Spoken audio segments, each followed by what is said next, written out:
Hi there, Mouseketeers. Welcome to the Disneyland Beat, where our toes tap to a Disneyland drum. And we always whistle while we work. Today, we're going to take a look at the 15 roles from over 22 films that John Ratzenberger voiced for Pixar.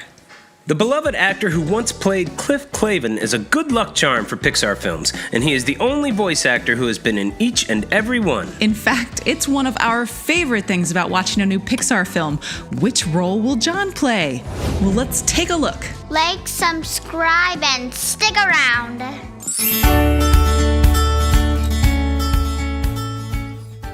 It's kinda hard to catch Mr. Ratzenberger's role in Onward. It happened so fast. For a moment, I thought he was Colt. But of course he was the construction worker, a role he has played several times for Pixar. In his brief appearance in Onward as the voice of Fenwick, John Ratzenberger struggles to keep Barley Lightfoot away from a condemned fountain. Like many of Ratzenberger's characters, this construction worker is in for quite a surprise.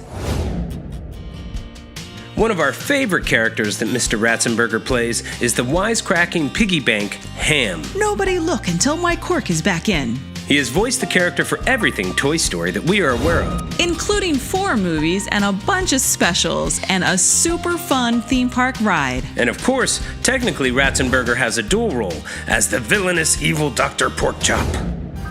Speaking of villainy, John Ratzenberger has a decidedly small role in the Oscar-winning 2004 superhero movie, The Incredibles. However, it was big and cool enough to get a video game named after him. The Underminer is a mole-like creature with mechanical hands who terrorizes the city with his giant drill. John Ratzenberger gets to close out The Incredibles and open up the sequel, picks up right where it left off. With an epic battle against the incredible family of costumed vigilantes. And he never got caught, so as far as we know, he's out there tunneling to his next caper. John Ratzenberger's smallest role for Pixar still had an awesome name. Yes, none have been smaller than his part in the 2017 tearjerker Coco. He only has one word of dialogue: gracias. A brace-faced skeleton named Juan Ortodoncia manages to cross over the bridge into the land of the living on Dia de los Muertos because his photo happens to be on his dentist's ofrenda. Another frequently recurring Pixar character is Mack from the Cars franchise. The 1980s era Superliner semi appears in all 3 films. In fact, he has arguably the most important role in the film, as his failure to stay awake on the road results in McQueen getting lost in Radiator Springs. Mack is a lovable but hard-working truck who tries to look out for lightning, though. Plus, it provides Ratzenberger's most existential moment. Hey, they keep using the same actor in every film. What kind of cut-rate production is this?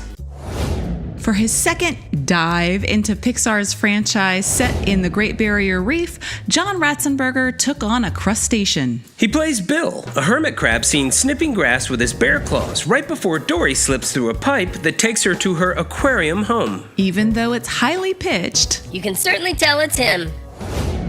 The Underminer is not the only villain that John Ratzenberger has voiced for Pixar. In 2015's The Good Dinosaur, John Ratzenberger plays Earl, a member of Bubba's gang of velociraptors who have it out for lovable Arlo. His southern snarl in this role might be the meanest he gets in a Pixar movie. Good thing those T-Rexes come in with the save. Fritz is a jelly bean-looking, non-human character that lives within the mind of a young girl. But I think that his hard hat, utility belt, and mustache are firm evidence of another Ratzenberger construction worker. Fritz shows up at the end of the highly acclaimed 2015 hit, which follows the inner emotions of our 12-year-old Riley struggling to adjust to her new life in San Francisco. Fritz shows up to headquarters to install an upgraded control console, which includes a button labeled Puberty. Riley is in for an interesting next couple of years. It only made sense for Pixar to give the larger-than-life voice of John Ratzenberger to this larger-than-life character. In 2003, the actor was cast as a Yeti, who is also known as the Abominable Snowman, but the character isn't such a big fan of his name in Monsters, Inc. When Sully and Mike Wazowski get banished from Monstropolis, this Yeti treats them to snow cones in his cave. And in Monsters University, we catch a glimpse of his former employment with Monsters, Inc. in the mailroom. But we don't understand why he doesn't recognize his former employees in the cave.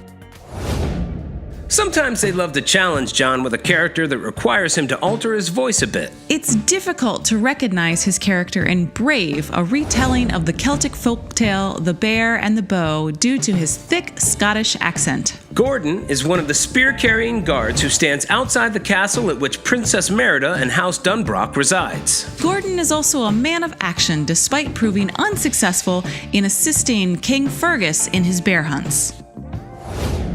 And now, we come to the final construction worker on our list, and the first one that John Ratzenberger voiced for Pixar. He is also one of the few characters the actor has voiced that provides exposition for a film.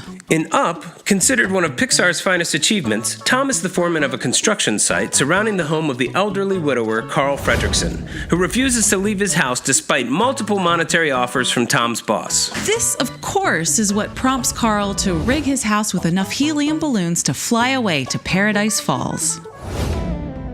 WALL-E is Pixar's most challenging, high-concept, satirical science fiction masterpiece. Here, John Ratzenberger plays a fun human who WALL-E wakes up from his video screen slumber and begins to notice the world around him. In a stretch, he is named WALL-E's good buddy John. He goes on to make new friends and even help the toddlers on the Axiom.